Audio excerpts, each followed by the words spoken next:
itsura, sino ang mas mukhang tower? 3! 1, 2, 3, 4. 3. Sa tingin niyo, sino ang pinakamatibay? 3!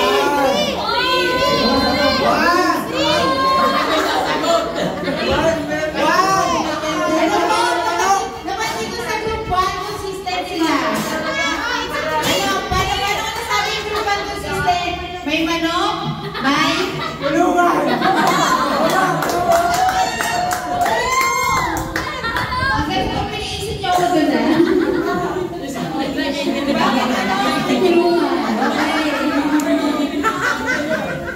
Ayan, so okay, ayan, dito natin mag-explain per group kung anong ginawa nila, baka may explanation na bawat isa yun. Para malinaw tayo bago natin usahan kung sino ang pinakamatibay. Okay, group 1, sino mag-explain? Paano na po ito? Bakit kasi ito ganyan? Ayan, hello! Ayan, makinig tayo sa group 1. Grabe, So, yung ginawa po namin is, di ba, mga live materials tayo. So, nag-isip kami na pwedeng, like, sabi nga matibay. So, naghanap kami ng bato, nag-ask kami kung pwede ba magpupo. Then, yung ginawa namin, yung mga straw, like, nagtupi kami, and then, pinupong namin. Tapos, nilagyan natin ng, scotch tape din. Yung pinaka-surface niya is, nalagay kami ng, papel, para yun yung maging namin. Pero, ang papel kasi is, para lang kalto, parang taklob na, pero ginawa namin ganyan na, para as reference lang, para pag hindi na makita yung kanina yung pinasasarap. Okay, thank you. Palapakan natin. Group 2. Group 2, ayan, yung leader na nakaputi. Ayan, explain mo yan. Ayan, explain.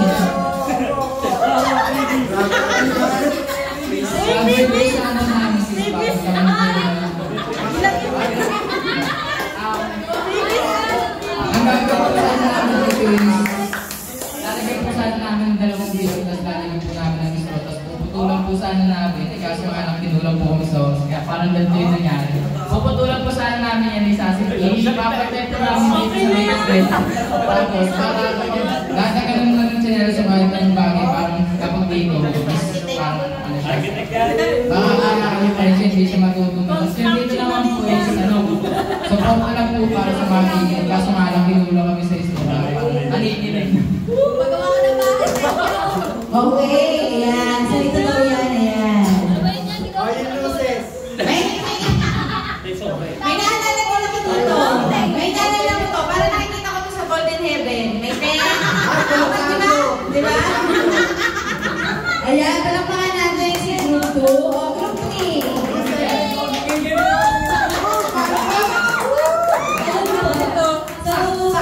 Ang sabi ko is gawa daw po ng tower kahit hindi pa takasan pero patibayan. So, ito po yung may tower namin. Para pwede siyang maging dahil sa France, sa tower pag gano'n. Kaya lang sa amin, low budget lang sa tower. So, ginamitan po namin ng store. Ito po yung mag-isip parang na po yung terrace ng bubong niya pag gano'n. Tapos ito po, pinasquare namin, pinalimot namin ganyan para maging matibay. Tapos, ginamitan ng paper, ayan. Sa ilalim may paper pa yan, para support niya po. Para talaga matibay. Tapos, pinalula namin ng scotch tape. Para kahit ilumog sa tubig, hindi siya masisira.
dahilan kung matibay siya is because totoo naman, ipipilip kasi siya. Ipipilip siya. So, dahil pinip na yung dalawa, hindi na itatry. Kasi nakita niyo naman na. Oh, di ba? Okay, yung group 2, gusto, ikaw mag-pipilip mo ako. O, ikaw na lang. Baka kasi nagsira sa sino. Sige, pwede na rin. O, dali, try mo.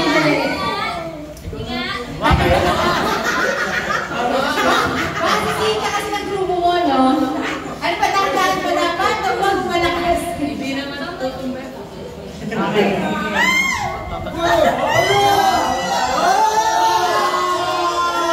Agos mo! Paikot mo, agos mo. Wala na! Nawawa mo ba na?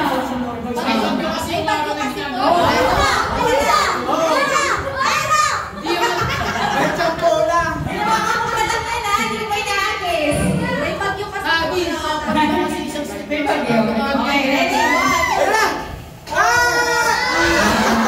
Okay, so Ang taas ng mga gusto.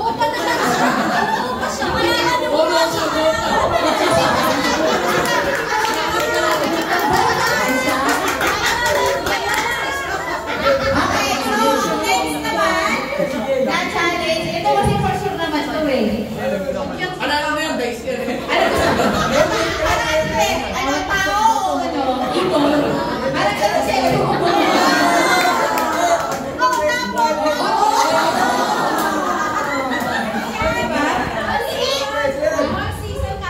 oo, kahit ano, di ba? Lagay ng prutas.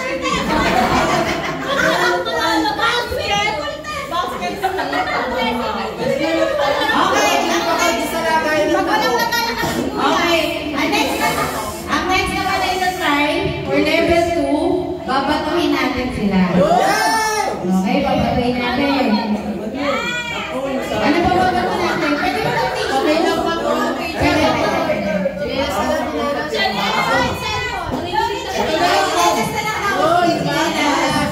Paano set up? Per group ba ang babato? Per group na lang? O, per group sige. Okay, group 1. Ayan, group 1. Yung tindigan ko na doon, tapos batay niyo yung ano, yung Indian Tower.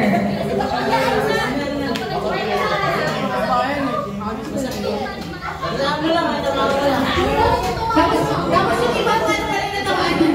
Yung group 3 naman. Ayan, go. Wala na, sabay na lang siya. Yan. Ay, dito ka tumama! Dito ka nga! Ako na nga! Una naman! Dapat kalaban! Baka na lang kung ano, matulay talaga. Baka na lang.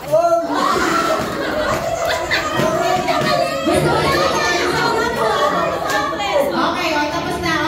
Sino gusto rin mag-rin? Sige.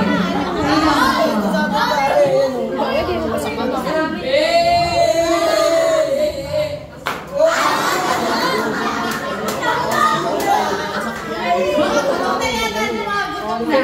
O, group 3. Dito Ako na.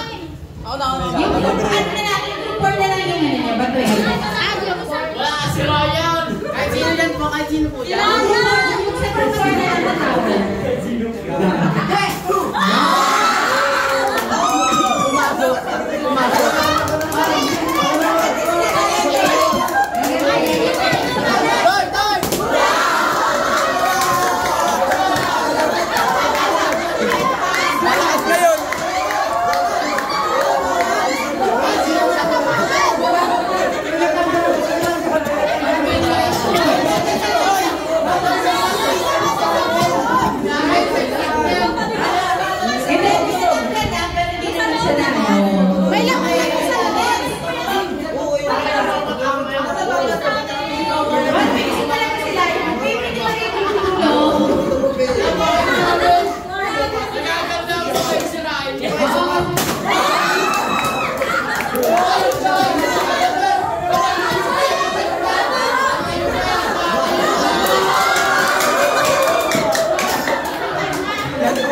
ang pinaka-basically na naisip nyo is yung pundasyon sa baba.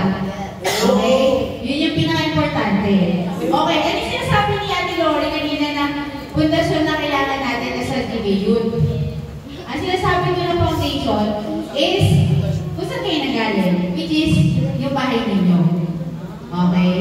So as a leader, as a GK Youth, leader pa no hindi, member, should be a good foundation sa kanila, sa bahay nila. Paano yung Ate Lori?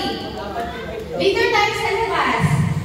Ang galing natin mag-facilitate sa grupo, ang galing natin. Pero pag uwi natin sa bahay, hindi natin sinusunod yung mga magulang natin. Diba? Hindi natin sinusunod yung mga magulang natin.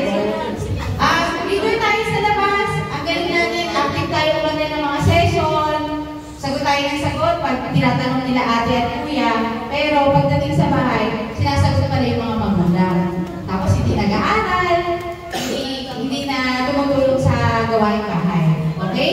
So a good leader should have a good foundation sa bahay itself. Hindi kailangan, Ate Lori, kailangan ko mayaman kami, kailangan ko may kaya kami. Hindi naman kailangan yun eh. Ang kailangan doon yung values na natutunan natin sa bahay, kailangan, ganun din tayo sa labas. Okay?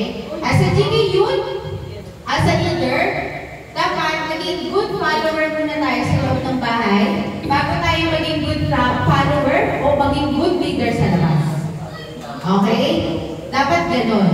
Okay? Kung meron kayong mga kapatid na mas bata sa inyo, kayo ang kuya at ate, kayo magiging model nila. Diba?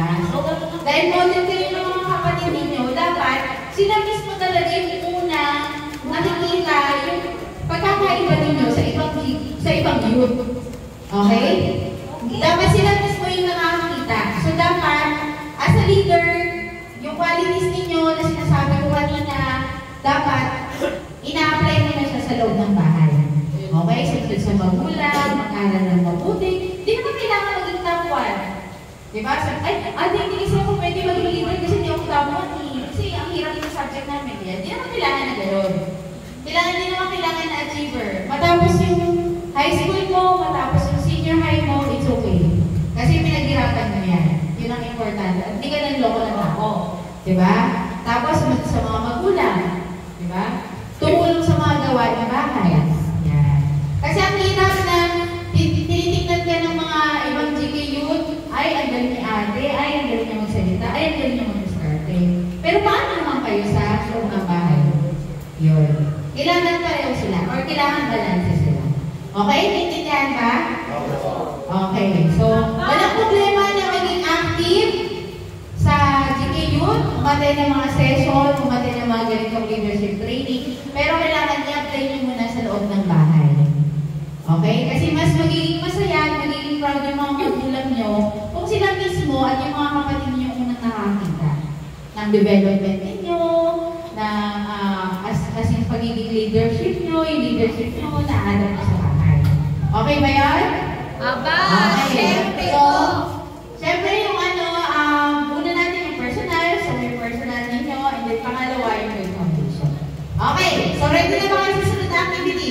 Okay, so dito lang tayo. Alam niyo ba yung larong charades? Yes! Oh, ano yun? Sige. Yes, Charades? Ano mo talaga? Charades? Ha? Oo, madali na yan eh. So, architect nga siya eh. Okay. So, kung ba yan ang kasalanan ha? Akin lang yan. Okay, ngayon maglalaro tayo ng charades. Okay. Ganito ang mangyayari sa charades. Hello? Hi! Kailangan nyo line up. So, yung line up nyo, bahala kayo kung gusto mauna. Hindi porket siya yung leader, siya yung mauna. Hindi kailangan. So, line up. 1, 2, 3, 4, 5. Okay? So, meron tayong ipapahula. Meron akong ipapahula. Doon sa una, dito mo muna. Diba? 5, yan ang nakita. 1, 2, 3, 4, 5. Ako una. May ipapakita ko sa kanya. Pag pinakita ko, ito ay mga trabaho. Profession, trabaho. Iba-ibang trabaho. Okay? So, ang gagawin ko, for example, ang trabaho niya ay street sweeper. Alam niyo yung street sweeper? Yung wawalis? Diba? Ayun. So, nakatalikod siya. Tatak ko yung Yung kasunod ko, i-action ko. Okay. Si Senes yung isa, pag nag-gets niya na. Itatap niya sa kabila, i-deliver niya ulit. Habang yung pinakatulo, merong whiteboard, isusulat niya doon kung anong profession ang nag-gets niya. Okay? Malalaman niya kung tama o mali. Okay? So, bibigyan ko kayo na 2 minutes para mag-usap. Siyempre, meron mga English, Tagalog, gano'n. Mag-usap kayo ng mga sinyasan. Tapos, after 2 minutes, pipila tayo. Okay? So, ang first, 3 points siya ang panalo dito sa game ito. Okay ba? Okay, o, meeting muna per group. 2 minutes starts na.